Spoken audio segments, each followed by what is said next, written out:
Everybody, Steve with Sense of Fidelity. I'm coming at you on the 18th of April, 2020, with Dr. E. Michael Jones of Culture Wars to talk about the coronavirus. We would say pandemic, plandemic, however you want to roll with it. But to first off start, a lot of people will say there's conspiracy theories going in on this. We're just sticking with straight facts.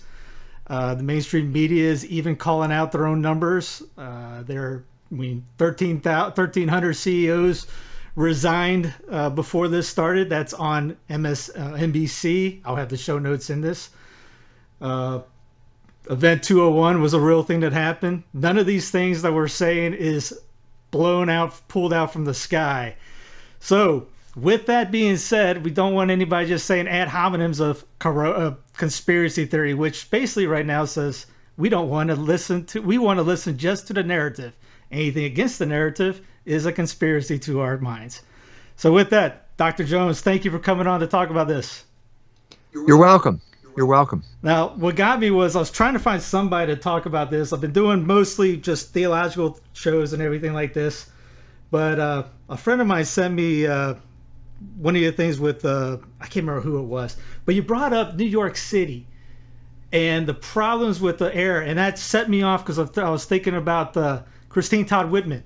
And I was thinking, wow, he's the only one that has mentioned that. And that makes a ton of sense with Italy, New York, and China with the pollution wise. So with that, I had to contact you. I'm like, hey, we're on the same wavelength on all things. So please take it away on the beginning, middle, and where we're at now. We'll do some Q&A in between all that. But Event 201, Bill Gates, John Hopkins, you see them all on TV. The narrative they're throwing at us, 2.2 million were supposed to be dead because of this. I live in a county where 3 people have died. I know you're in an area where it's about the same, right? I think it's up to 7 now, but it was 1 for a while. Yeah. And it's not really clear that he died of the coronavirus. The first man to die was an 84-year-old man who showed up in the hospital with pneumonia. And then he was tested. He tested positive, and then he died.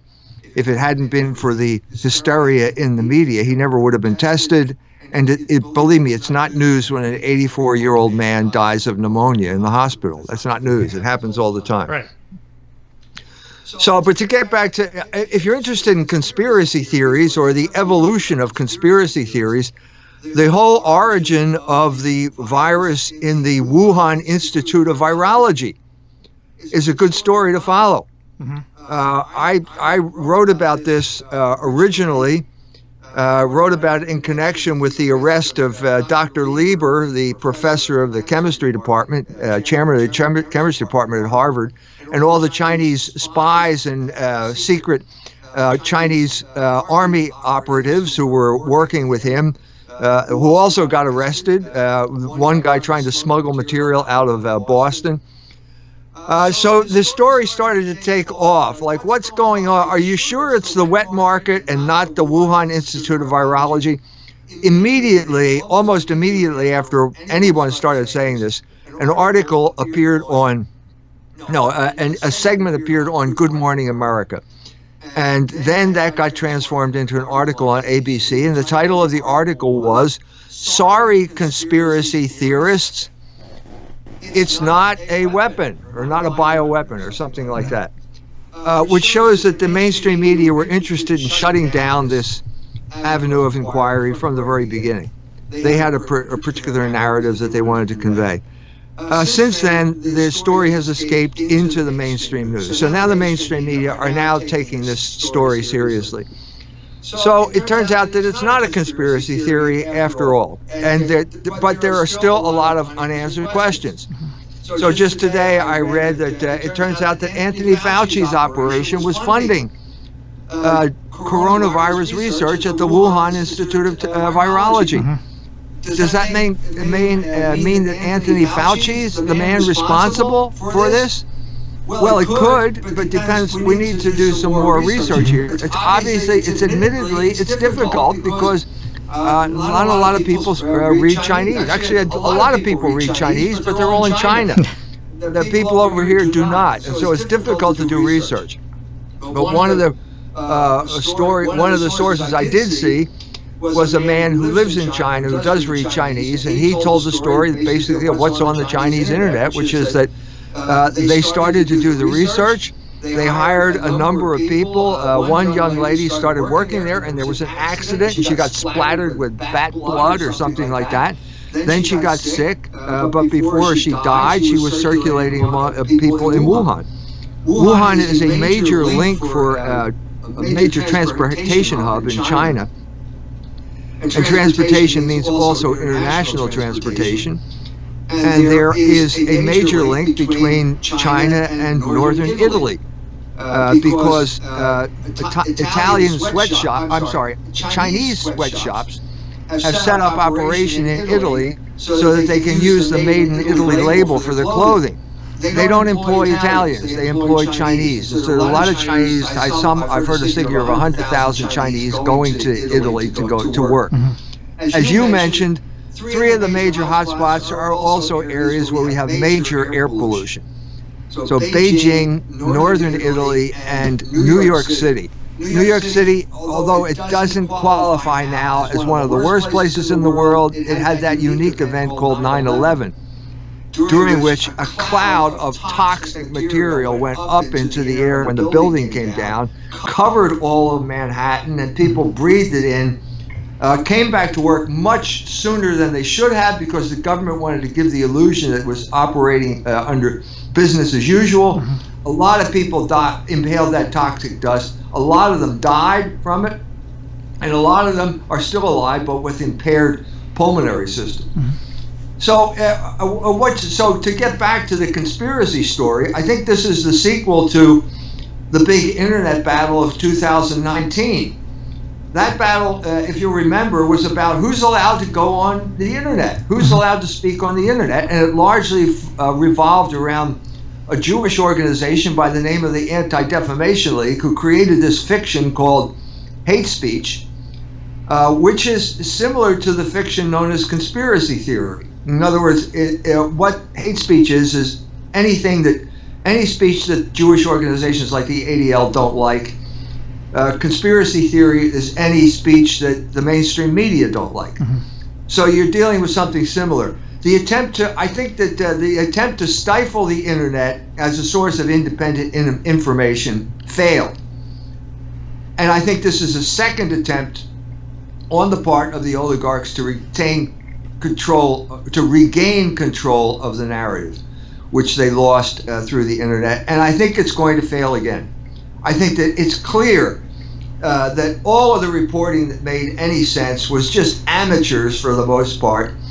Housewives, all kinds of people just doing little YouTube videos and spreading what they honestly felt was honest information.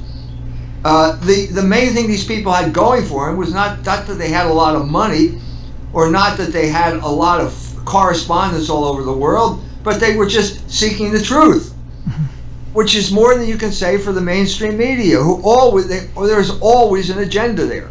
It's always the oligarchic agenda of the people who own the media. Yeah, like the New York mass graves they're showing right now, that they're saying everyone's going to these things. That's been open for 151 years, and they bury somebody 5 times a day there. But yet you're thinking, oh, they're having half of Manhattan is getting put there right now. Yeah, so the result is that there's a reaction building now. The reaction has started. And people are starting to, the sky has not fallen. The numbers have dropped down to something that is similar to the yearly flu mortality rates. It may very well have been weaponized. Okay, this is still a possibility. There's a lot of evidence that there was experimentation for this type of thing going on. But even if it's weaponized, it's still a virus. It behaves like a virus. It's not a machine gun. It's not a mosquito. It's not a rat with fleas on it. It's a virus, and it's going to act in a certain way, even if it's weaponized. And I think the weaponization is, from what I've heard, is moving the range of the spread from an individual from 3 feet to 6 feet. So that makes it more easier to spread. but still, it's a virus, and a virus is going to follow the pattern of viruses, the pattern that viruses follow every year, which is that a large group of people are exposed to it. Most people don't have any type of reaction. Their immune system takes care of it. Some people get sick for a couple days and then recover. And then as you head up the age scale in any population, the people with compromised immune system, compromised pulmonary systems, you're going to find a percentage of these people are going to die. Mm-hmm. But that's nothing new. I mean, right. that has always been the case with seasonal flu. Right. Low-hanging fruit, as they would say. And then they would try to find more hanging fruit higher, and the virus can't find it. It'll eventually just die out. Round 2 comes out next year. Yes. Where are we going? The numbers. We're talking about the social distancing, things like that. The 2.2 million had that in there with that estimate. They projected 2.0 million dead with it. You wrote a libido dominandi as porn is political fear, political control, basically. Fear porn could be the same way, and this seems like it's almost fear porn that people are ingesting from the media, right? Well, fear is a powerful form of control. Mm-hmm. Libido dominandi is about sexual liberation, passion, using your passions as a form of control, and with instruments like pornography, which is dependent on technology. But fear is also a form. Let's face it, that's the ADL's main weapon. They try to instill fear into the Jewish population that Hitler is just around the corner, and this panics them, and then they get into mode where they send them money and so on and so forth. You see the same thing here with the coronavirus, and the mainstream media have been fear-mongering. Mm-hmm. And I think that was the other thing that's starting to emerge here is that there is a sort of you're seeing an oligarchic agenda now behind this thing.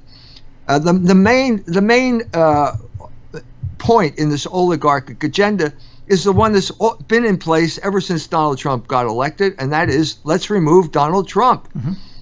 That means this is the sequel to Russiagate, and then the sequel to the impeachment. Mm-hmm. It is being instrumentalized and being weaponized to get rid of Donald Trump. Now, how are they doing that? Well, by maximal extension of the lockdown. Mm-hmm. Maximal lockdown and maximal extension of it. These are the strategies. Why is that? Well, because you're talking, the people who are most vulnerable here are Trump voters. This became obvious if you look at Michigan. Mm-hmm. Yeah, Michigan, the situation, probably the state of Michigan has the most draconian lockdown rules in the country. Probably worse than California and New York. Right. My son, one of my sons lives in Michigan. A lady drove to Home Depot and bought mulch, and then on her way home, the cops followed her, and they gave her a $1,000 fine for buying something that's non-essential. Well, then let's have the list of what's essential. Well, it turns out that essential means alcohol, marijuana, lottery tickets, and abortion.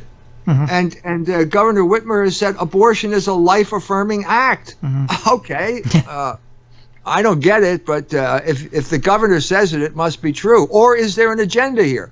And so I think if we take a step down from the governor, who enforces the law? Who is in charge of that? Well, it's the Attorney General. The Attorney General is a lesbian.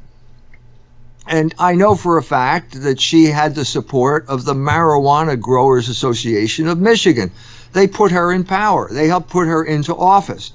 Now, when she gets into office, she is going to bring her own particular agenda with her. Okay? Mm-hmm. Now, what does it mean? So in normal circumstances, it takes prudence to enforce the law.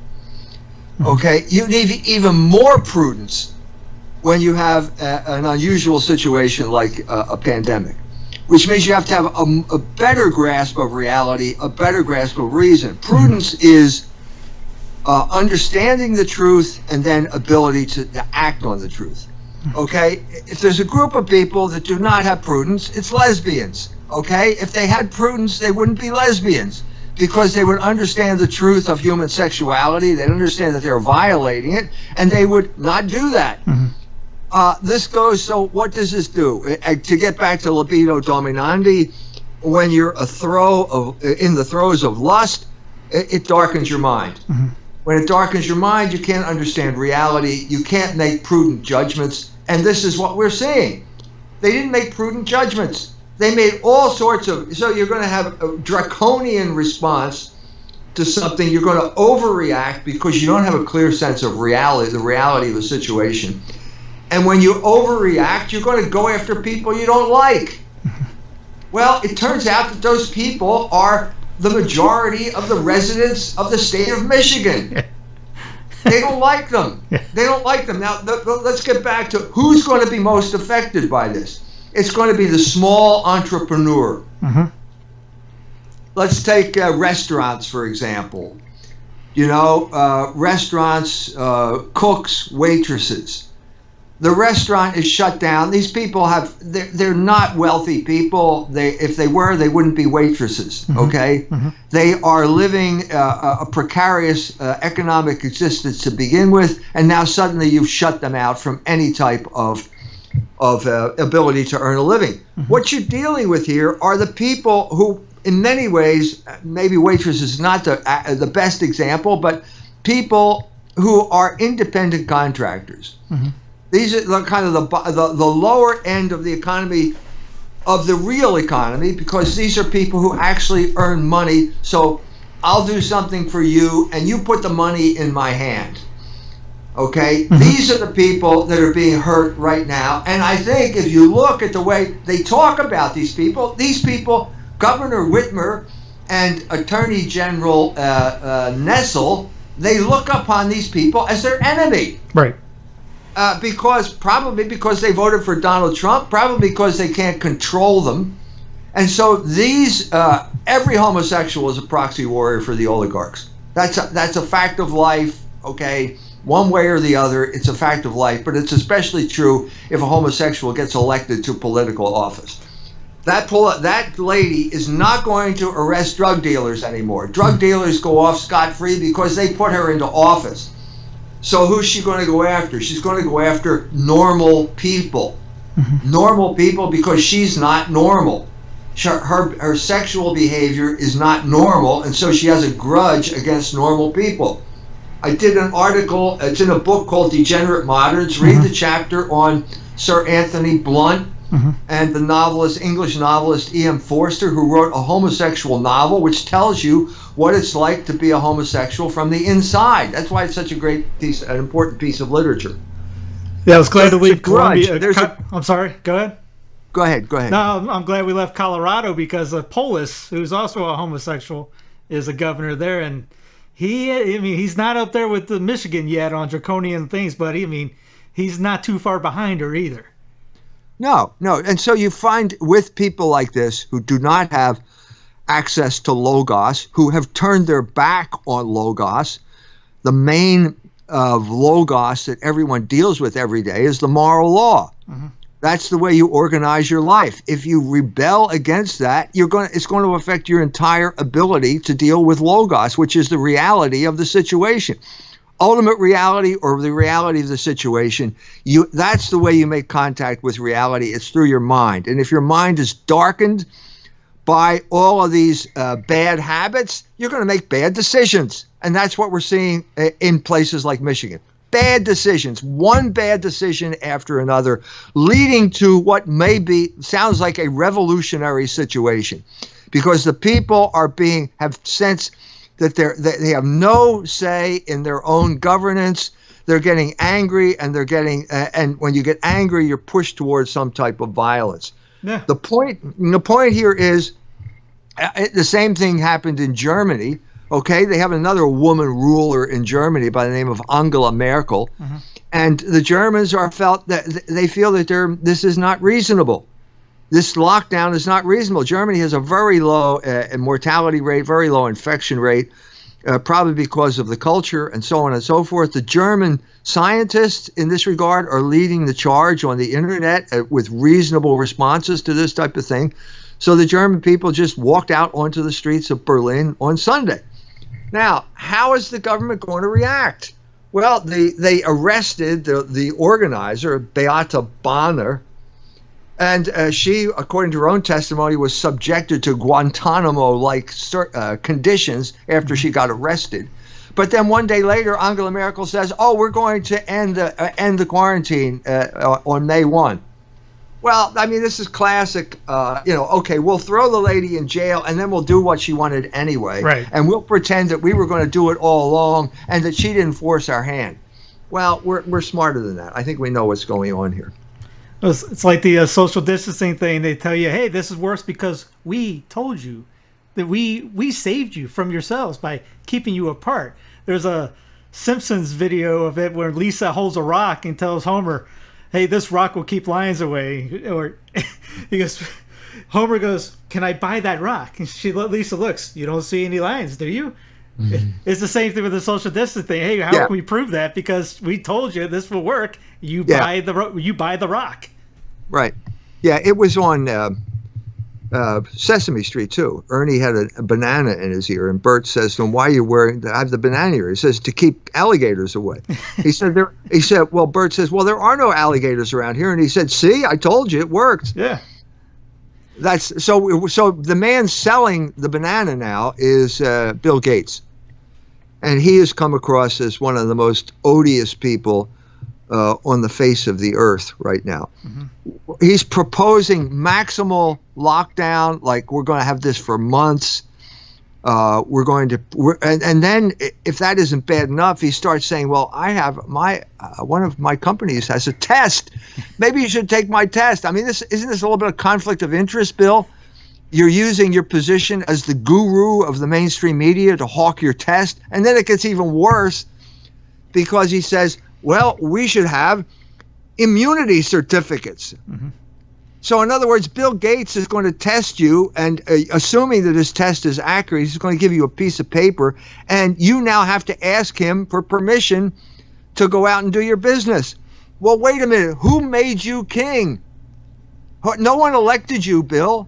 Why are you talking this way? Don't pretend that you're just this disinterested scientist here. We don't believe that anymore. And he funded $78 million to the group that came up with the original 2.2 million, along with Event 201 as well. So he's connected from the beginning, before the beginning. Yeah. Oh, yeah. And Fauci goes back too. Fauci has a history as well. Fauci was involved in the AIDS debacle. Mm-hmm. And by debacle, I mean the promotion of AZT, one of the most toxic chemicals ever created, as the cure. Mm-hmm. That cure killed a lot of homosexuals, and he was responsible for fast-tracking it. So we need to keep this in mind when he steps up there and starts telling us what to do. Yeah, the Robert Kennedy article came out, was really damning on him, but how do you get the normies to read stuff like that? Well, you're going to find there are going to be two cultures here: the culture that watches television and the culture that goes onto the internet. That's become pretty clear now, and there's conflict here, and someone like Donald Trump is going to have to make up his mind, and I think he's heading in the right direction. First of all, because I think he understands that the Fauci, Gates, Jeffrey Sachs oligarch story narrative has as its main purpose keeping him from getting reelected. Yeah. So just according to his own political self-interest, he should watch out for it. But because he's already tweeted now comments about the state of Michigan, like urging the people of the state of Michigan to take back their government. So it's a real, bare knuckle political battle at this point between the Democrats and the Republicans. Yeah, I'm for more of the protests as long as they stay peaceful, of course. But I remember hearing another blogger talk about, if you need to ask your oligarchs or your rulers for permission to open your business, to stay open or to have a lifestyle, you've already lost. One guy I remember seeing, I think it was in Florida, saying he just basically just hoping that more people follow him and just thumb his nose at the government and open up his own business, reopen. See, this is the point. The point we have to make here is that this is precisely the role of the government. The government is there as the intermediary between the oligarchs and the ordinary people. Now, we've gotten used to the fact that the government simply represents oligarchic interests. That's why Donald Trump is in the White House, because most people felt that they were tired of having two parties representing the interest of the oligarchs. And that was the case. But in the real world, government is there to mediate between these conflicting interests. And government, one of the main roles of government is to rein in the oligarch. I mean, to rein in the rich and the powerful, because government's the only thing powerful enough to do that. And once the government gets captured by the oligarchs, well, then you're going to create a revolution. The people are going to give up. They're going to become despairing. They're going to give up hope, and they're going to start going out and shooting people, shooting themselves or shooting people. And I think largely that all of those mass shootings, we don't hear about them lately, but all of those mass shootings were expressions of despair on the part of people who felt that no one was listening to them. No one represented their interests. They all felt that they were being demonized for being white or whatever, mostly being white. And when they felt that was the case, they went out and started shooting people. That's what they did. So the government plays a crucial role here. Right. Not saying get rid of government on it. Right. We have to avoid that temptation. Avoid this kind of libertarian temptation by seeing the government as the problem. No, the oligarchs are the problem. And the second problem is the government doing the bidding of the oligarchs. And so when you find, you go back to somebody like Ronald Reagan, who was saying that, well, it's, government's the problem. Well, no, you should have done something about the leverage buyouts. You should have done something about all these people wrecking the economy at the time. But you were crippled. You were intellectually crippled because you always saw government as the problem. Government is the solution to the problem that is the oligarchs. And if it's not acting that way, then the government needs to change. The government needs to be responsive to the will of the people. That's precisely what the Berlin protest was about, because the people were chanting there, "Wir sind das Volk." We are the people. Okay? That's what needs to be restated here. That's what we need to do using the internet as our vehicle. Yeah, like I said, down the street, I mean, the people that are going to open up their businesses, they're having to install temperature controls. So just to have their doors open, they're mandated to have the little thing that you see. I don't know if you saw that in China. They got an app on there. If Skynet doesn't allow you in, you're not getting in, whether you work or don't work there. The business is going to have to embrace that. It's kind of like a TSA all over the place. Right, it is. And what I fear here is a kind of ratchet effect, where suddenly we accept something that we did not accept before. In the same way we accepted the humiliation we have to go through in order to get on an airplane. That never went back. Nobody, whatever 9/11 was, we have never gone back to a situation before that. And again, it's going to be the old banana in the ear story. I mean, because we have TSA, has that prevented terrorism, or is there something else going on here? Well, that's history. That's apparently not going to change. Okay, but now we're in a new realm where other things are going to be ratcheted into effect here, and that's what makes me worried at this point. Yeah, you've heard a lot of people say war, this is a war, this is another war, New York City Ground Zero. A lot of 9/11 language has been spoken of during this. The after effect. I'm sorry, go ahead. I think what you're seeing here is take AIDS and you marry it to 9/11 and you have the corona pandemic. I think that's what we're seeing here. This kind of dialectic in history, which is also a kind of ratcheting up of this whole attempt to basically get you used to control by the oligarchs.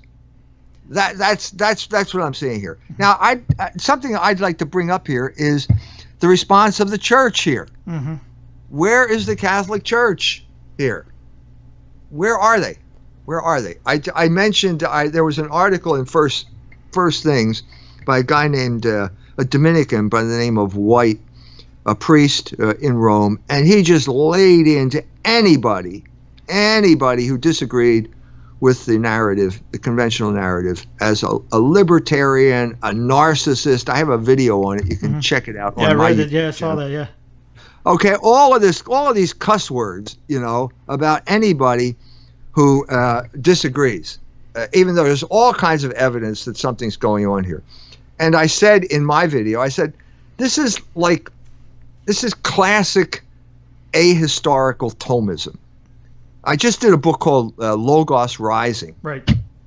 And there's a picture of it. And part of that is the whole story of the rise and fall of Thomism in the modern era. The rise beginning with Civiltà Cattolica, when the man who became Pope Leo XIII worked on Civiltà Cattolica. They worked together to rehabilitate Aquinas. Aeterni Patris, 1879, Leo XIII makes Thomism the official philosophy of the Catholic Church, and then it comes to the New World, and then it ends up at Notre Dame, the bastion of Thomism, and the chairman of the philosophy department strangled it in its cradle. Okay, now that is the story in Logos Rising. It's a true story, but it doesn't change the fact that there was a flaw at the heart of Thomism, and it's the flaw at the heart of Greek philosophy, which is basically, it is ahistorical. Aristotle did not understand that there was a plan to human history. He didn't understand there was a personal God. He didn't understand a lot of things. And he believed that truth was basically in the realm of the forms, and it was eternal, and that was that. And if you got into the realm of becoming, it didn't exist. Well, we're more sophisticated than that now, but what you see with this article by Father White is basically he's using complete abstractions, like the state. The state has a right to ensure public order. Well, of course it does. Okay, but the state is basing its judgments on sound science. Okay, that's good. But who's going to determine what the state is? Who is speaking for the state and who is speaking for science? You're pretending. This is pretend. You're pretending you live in this world of Platonic universals where there are no contingencies that affect the meaning of these words. That's what I mean by this ahistorical Thomism. And the result is that the church is hors de combat, as the French say. It's missing in action. Missing in action, and basically just sitting there in a kind of supine state of subjection, waiting for the state or some scientist to tell them that it's okay to say Mass again. Right, yeah. That's not a good situation. A couple weeks prior to that, their articles, they wrote, first things, is the church essential? And the guy breaks down all these things that are open, A, B, and C stores, pot stores, porn, whatever, you name it. And it says at the bottom, the church is not essential. And now we're actually thinking of us as not essential in a crisis like this, when the church should be probably saying, hey, the emperor has no clothes. The church should have some contribution to this discussion, especially since it's one of the primary institutions that's been affected. And I think that article you mentioned is what prompted this response by Father White, who thought that was reckless libertarianism to say something like that. I don't think that's the case, because what you see here is, no matter what the cause here, the oligarchs have imposed on us their vision of the brave new world. And the brave new world is a place where you can watch pornography and you can have an abortion, and that's an essential service. But you can't go to church, even though you can go to the supermarket, which doesn't seem to me all that different. Right. You know? So the point is, who gets to make these decisions about what is essential service? In order to do that properly, you need prudence, and it's clear that the people who are ruling Michigan do not have that prudence. That's why there's a demonstration there. It's not that these people have nothing better to do. The leaders made the wrong decisions because they lack prudence. And they should. And once you make the wrong decision in that mindset, all you do is dig in your heels and blame the people. It's the people's fault. They're all yahoos. They blame the people of Michigan. I saw there was some guy holding a Confederate flag. This proves that these people are despicable and they have no rights and they shouldn't be assembling on the streets. And you look on the other side, you get the governor from South Dakota who's told everyone, we're open. I'm letting my Right. people live. If they want to, they can take care of themselves too. I don't have to be their mom. We're not New York City. Yeah, and the point here is that guess what? South Dakota is different than New York City. I know that comes as a shock to you, but it's a big country. So the question is, I know New York is the most important. It's the center of the universe, especially if you live in New York. But what you're seeing here is generally that New York tries to impose its standards on the rest of the nation. Right. That is clearly what happened with abortion. Mm-hmm. It was the law. Bernard Nathanson talked about this. It was the law. The law was struck down in New York, and then that became normative for the entire nation. Okay, we're seeing a variation on the same thing right now. Whatever is good in New York must be imposed on the rest of the nation. And so what we're seeing here is that the oligarchs are resurrecting federalism in spite of their intentions to destroy it. You have Bill Gates wanting to have. He wants to be the czar of the entire world. Right. And he's going to tell us, give us the test, and he's going to hand out permission slips that will allow us to go about our business. And for some reason, the people on the mainstream media can't get the fact that this is not compatible with representative government.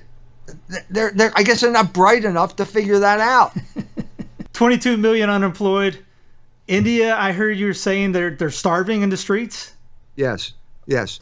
In India is a terrible situation because there are a large number of people in India who live on the brink of starvation anyway, because because India is the cheap labor capital of the world, and there is no social welfare network, and they cannot allow a social welfare network and preserve their status as cheap labor capital of the world.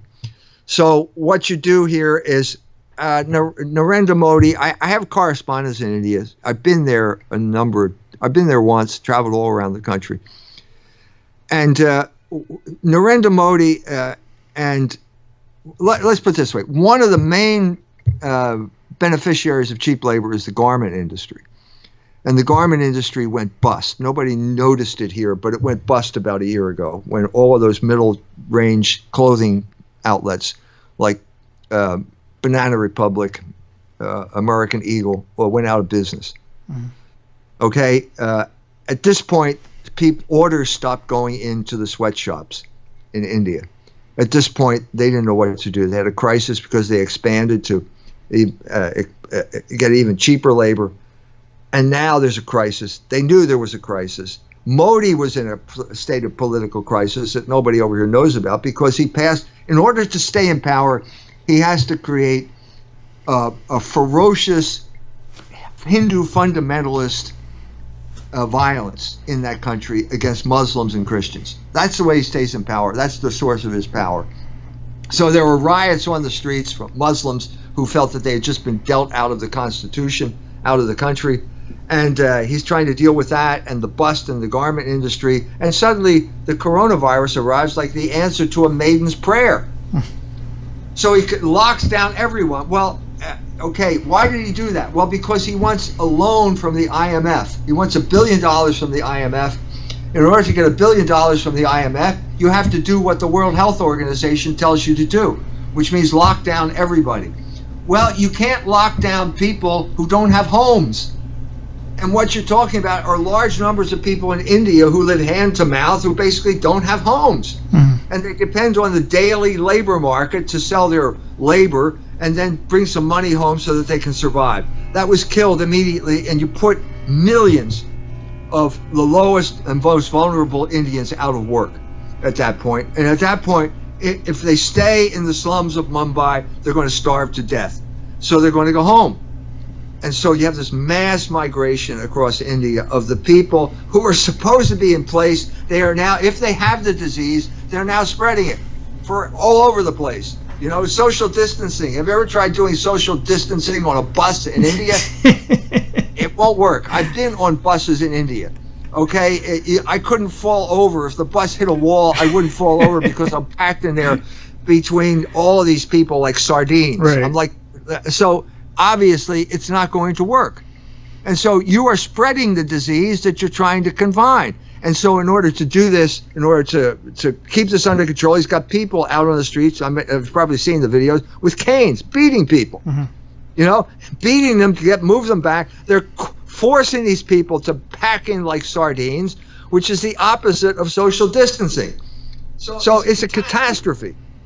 Now, the same time this is happening, the garment industry, the oligarchs that run the garment industry have just announced to everyone, hey, you're going to take a 50% cut in pay if you're lucky enough to get your job back. So it was a huge swindle in India, a huge swindle in India, orchestrated by the oligarchs, and the pretext was the coronavirus. Yeah, South Africa, I saw, it wasn't an article, 60 Minutes, the narrative that they were pushing, this was a good thing. They had cops on the streets, the military on the streets, beating the crud out of people with their rifles, pulling them out of their homes, throwing them on the streets, making them do push-ups or burpees in the middle of the road, embarrassing them for just going outside. Do you see any? I don't want to say. Do you see any of that coming here? No. Okay. No, I think we've stopped. We have reached the point where the everything is heading in the opposite direction. The people, Gretchen Whitmer announced after denouncing the people of the state of Michigan as a bunch of ignorant yahoos for daring to protest. She announced it's going to end on May 1st. The lockdown is going to end on May 1st. So I think she's reacting to pressure. She has to react to pressure in the same way that Angela Merkel has to react to pressure. Now, what I'm trying to point out here is if we were all docile, stupid Catholics of the sort that Father White told us to be, none of this would have happened. I'm just tired of being part of a religion where stupidity is mistaken for piety. I'm tired of it. I think we're all tired of it. We're tired of this kind of naive acceptance of the oligarchic narrative on the part of leaders of the church. Don't they know what has happened to the church? Don't they know how they've been almost destroyed by this group of people that they're constantly trying to impress with their loyalty? Let me give you one flagrant example. What about Cardinal Pell in Australia? The Australians were even more docile than American Catholics. This man was he was an innocent man. He was railroaded by the mainstream media. His conviction was so flawed that it was overturned unanimously by the Australian Supreme Court. And now, wait a minute, aren't we going to draw some conclusions here? Wait a minute, let's go, before we move on to the next story, let's dwell on this one a little bit. So there was a Australian dean of the Catholic University of Australia is being interviewed by the Infobabe on ABC, which is the Australian broadcasting company. And she's there going, and he says, wait a minute, going on and on in typical questions. And he says, wait a minute, let's talk about the fact that you people railroaded him. And then she gets all flustered and she starts to stutter. But this is something that we need to talk about. And I think this is indicative of the position of the church in the world. They're just the people who run the church are just way too docile. They are allowing the church to be destroyed because they're intimidated. And one of the reasons, as I said, I wrote this book is because one of the main intimidating factors is science. For centuries we've now listened to people say science is the explicator of ultimate reality, and the church has capitulated its position. Just leave us alone to say the rosary in peace, and we won't challenge your hegemony over the universe. Well, that's not what Christianity is, and that's not what Logos is, and that's why I wrote the book. Would that be kind of like Americanism to its fullest right now? I mean, the guys that came over to the States, they got away from persecution. They didn't want to fight anymore. They kind of went to get along. And then you can make the argument that the Vatican II Council made Americanism throughout the entire church. And now we're sitting here going, well, we're not saying anything to the state because we're scared the state's going to say, shut us down or take away our tax exempt status or whatever. But in the meantime, how many people are going to go back to mass after this? Numbers are going to be way down when we even open up. Maybe. We'll see. We'll see. But I mean, I can't imagine John Ireland, who is one of the most flaming Americanists in the hierarchy of this country in the 19th century. I can't imagine him allowing the state to shut down mass, to tell him whether he was allowed to say mass or not. Yeah, you're right. You're right. The problem is Americanism. You're absolutely right. The problem is Americanism, and I think one of the main proponents of Americanism in our day is America Magazine. It's probably no coincidence that the Jesuits named their magazine America. And what does that mean? Well, it means going along with what the oligarchs want. And the oligarchs are promoting homosexuality, and America is right up there cheering them on, with people like James Martin, who may or may not be a homosexual, but he's certainly promoting homosexuality and using America and using the Jesuit order to do this. So that's part of the problem here. The part of the problem is that, as with the Michigan, for example, women, okay, it's a great blow for freedom that a woman can be governor, but it turns out it's not just any type of woman. It turns out that they prefer women who happen to be pro-abortion and say things like abortion is a life-affirming act.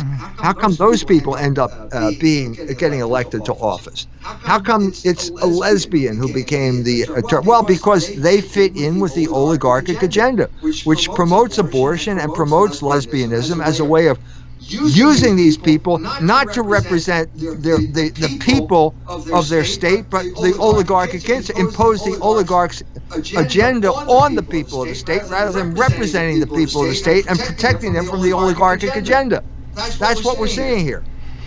Yeah, I've been telling people long before this that they need to, instead of not just complain about the governments all the time, but actually run for office. Get virtuous men into running for office, getting into these seats and changing things from within, that way. We start getting Catholics motivated. I know Pope Francis even talked about that in the beginning of his pontificate, to get involved in politics. You don't see many. Listen, we have Catholics all over the political field. I understand. I'm talking about good guys. A Catholic. Joe Biden's a Catholic. What's going on here? I understand that. I'm talking about guys that actually have virtue, not Biden. You can't be a Catholic and represent the church's position and get elected to office in this country. It's that simple. It's that simple, and something's going to happen in order to end that situation. And maybe it will, maybe it won't.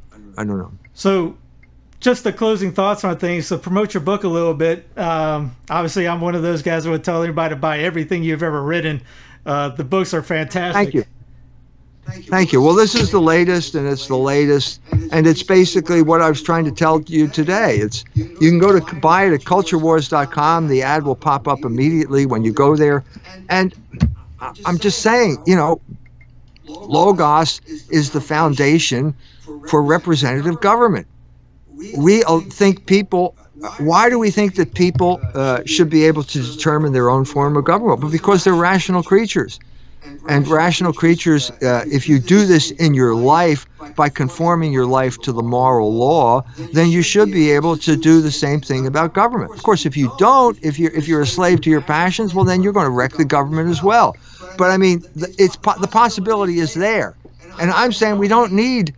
Look, let me put it this way. Even if you have all the scientists in the world and they're all saying something to you, and you're the king of the world and have all the political power you need, you're still going to need Logos to decide between this scientist and that scientist.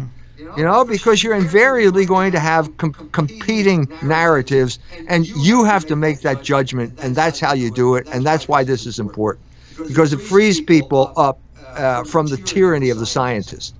I thought it was something when on that line, I thought it was something that Cuomo came out saying, "We did this, not God." Did you see him? Give me a Did you see him break. say that? Yeah, he's notorious for hating Catholics. Yes. He said at one point, a couple of years ago, he said, people who don't support abortion should move someplace else. Yeah. Yeah. I remember seeing that. That would depopulate your entire state, fella, except for the Greenwich Village, probably, and the Upper West Side. But anyway, that's another I story. understand. This is Anyway, Dr. Jones, I appreciate it. Thank you very much for your time. my pleasure. Bye.